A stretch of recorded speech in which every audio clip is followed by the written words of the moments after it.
நமது இணைப்பில் குழந்தைகள் நல ஆர்வலர் திரு தேவனையன் இணைந்திருக்கிறார். பேசலாம். வணக்கம் சார். சிறுமிக்கு கூட்டு பாலியல் வன்கொடுமை நிகழ்ந்திருக்கிறது. இதுல என்னன்னா 3 சிறுவர்கள் அந்த கைது செய்யப்பட்ட 9 பேரில் அடங்குவர். சிறுமி இது போன்ற ஒரு பாலியல் வன்கொடுமை நடந்தவுடனே அவர் பெற்றோரிடமோ உறவினர்களிடமோ சொல்லல. அவர்களாக அந்த சிறுமியினுடைய உடலில் ஏற்பட்டிருக்கின்ற மாற்றங்களை பார்த்த பிறகு கண்டுபிடிச்சிருக்கிறாங்க. சிறுமி கருவுற்று இருக்கிறாள். இப்ப குழந்தைகள் எந்த இடத்தில் பயப்படுத்தி வைக்கப்படுகிறார்களா?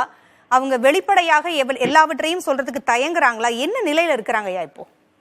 அதாவது ரொம்ப வருத்தத்துக்குரிய செய்திங்க. இது தமிழ்நாட்டுல நடந்திருக்கு அப்படிங்கிற ரொம்ப அவமானப்படுறேன். அதாவது ஒரு முன்னேறிய மாநிலம் என்று சொல்லப்படுகிற தமிழ்நாட்டில் நடந்திருக்கிற ஒரு குழந்தை உரிமை செயற்பாட்டாளருங்கிற முறையில ரொம்ப வருத்தமும் மாத்திரமும் கொள்றேன். முதல் பதிவு எனக்கு முன்னாடி பேசின மரியாதைக்குரிய பாலபாரதி அவர்கள் கூட தெளிவான கருத்துக்களை முன் வச்சாங்க.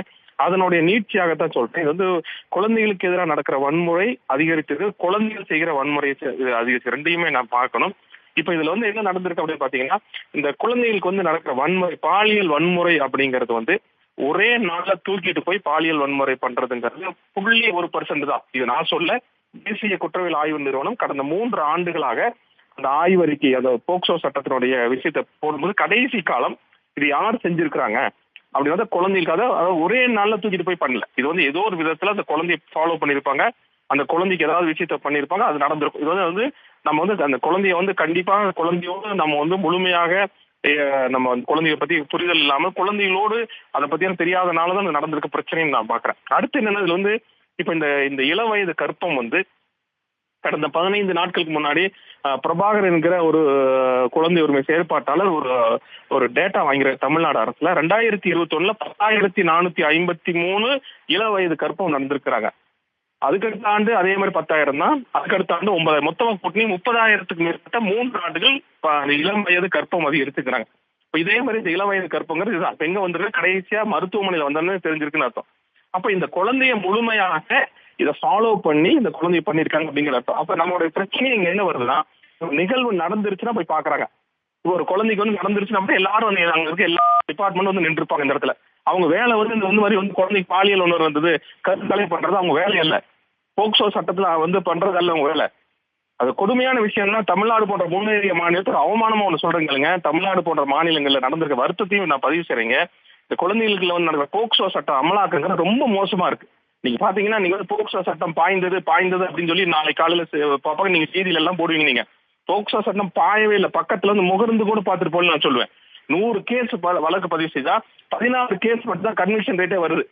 இது 84 கேசஸ் வந்து இந்த வழக்கை இந்த தீர்ப்பை பெறப்படுவதில்லை, வந்து அக்யூட்டல் ஆயிடுறாங்க. எவ்வளவு மோசமான நிலைங்க. அப்ப இதுல பார்க்க வேண்டிய விஷயம் என்னன்னா, இது வந்து இந்த 3 குழந்தைகள் 18 வயசு கீழே இருக்கிற குழந்தைகள் கண்டிப்பாக அது வந்து நீங்க வந்து அது உரிய நடவடிக்கை ஜூனியர் ஜஸ்டிஸ் ஆக்டோட ஆட் பண்ணி பண்ணணும்.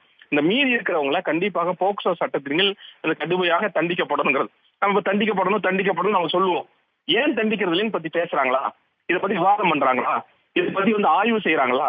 போக்சோ சட்டம் அமலாக்க ஏன் இவ்வளவு மோசமா இருக்கு? காரணம் என்ன? இது காவல்துறை மட்டுமா காரணம்? ஹெல்த் டிபார்ட்மெண்ட் தான் காரணமா? அல்லது வந்து குழந்தை நலன் மற்றும் சிறப்பு பணிகள் துறை மட்டும் தான் காரணமா? இல்ல இது வந்து மிச்ச துறை இருக்கா? என்னைக்காவது உட்காந்து பேசவே மாட்டாங்க. என்ன நடக்குன்னா, அவங்க துண்டு டேட்டா வச்சிருப்பாங்க. ஹெல்த் டிபார்ட்மெண்ட் ஒரு டேட்டா வச்சிருப்பாங்க. அப்ப இந்த நபர்கள் இருக்காங்களே, இந்த நபர்கள் வந்து என்ன இன்னைக்கு வந்து பேசுவாங்க, ஒரு 2-3 மாதம் கழிச்சு இந்த வழக்குல இருந்து ஒரு கோட்டையை விட்டு போயிடுவாங்க. எப்படின்னா, இது தப்பிக்கிறதுக்கான விஷயத்த பண்ணுவாங்க.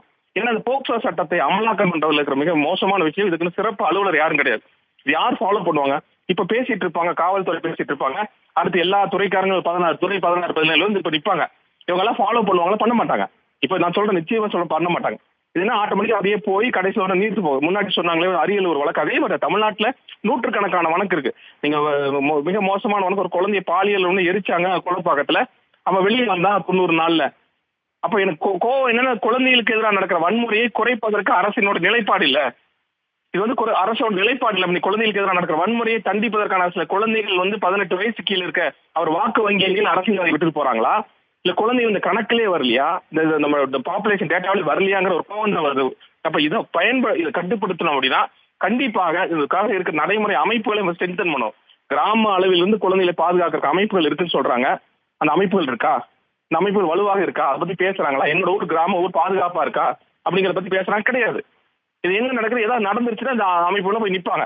அவங்களோட வேலை நடக்காமல் இருப்பதற்கு தான் உங்களுக்கு வந்து அவங்களுடைய ஊதியமும் அவங்களுக்கான அமைப்பும் இருக்கே ஒழிய இவர்கள் எல்லாம் மனநிலை எப்படி இருக்குன்னா இவங்க ஒரு ஃபைல போட்டுட்டு உட்காண்டா போதும். இவங்க இதுக்கப்புறம் என்ன நடந்துச்சு தெரியாது. என்னோட ஊர்ல ஒரு பாலியல் வன்முறை நடக்கலன்னு இருக்குதான் இந்த அலுவலர்கள்லாம் இருக்காங்க. என்னுடைய மாவட்டத்துல ஒரு குழந்தை மீது நடக்க பாலியல் வன்முறை நடக்கலன்னு இதற்கு நீங்க கூட்டா வேலை செய்யுங்க. நான் உங்களை மட்டும் ஒரு துறையை மட்டும் குற்றவாளி ஆக்கல. இதுல பல்துறைகள் இருக்கு. ஹெல்த் டிபார்ட்மெண்ட் பொறுப்பு இருக்கு, சமூக நலத்துறைக்கு பொறுப்பு இருக்கு, காவல்துறைக்கு பொறுப்பு இருக்கு, ரூரல் டெவலப்மெண்ட் பொறுப்பு இருக்கு. இதெல்லாமே சட்டத்தில் இருக்கு. கண்டிப்பாக திரு தேவனே, நீங்கள் சொல்லது போல அனைத்து அமைப்புகளுக்குமே பொறுப்பு இருக்கிறது, அரசுக்கு பொறுப்பு இருக்கிறது, சமுதாயத்திற்கு பொறுப்பு இருக்கிறது, எல்லோருக்குமே பொறுப்பு இருக்கிறது. நீங்கள் சொன்ன அந்த குழந்தைகள் நல அமைப்புகள் எல்லாம் வெறும் அமைப்புகளாக இல்லாமல் நடைமுறையில் அவங்களுடைய செயலை காட்டும் பொழுதுதான் இது போன்ற குற்றங்கள் எல்லாம் தவிர்க்கப்படும் கருத்தை சொன்னீங்க. இணைப்பிற்கு வந்தமைக்கு நன்றி.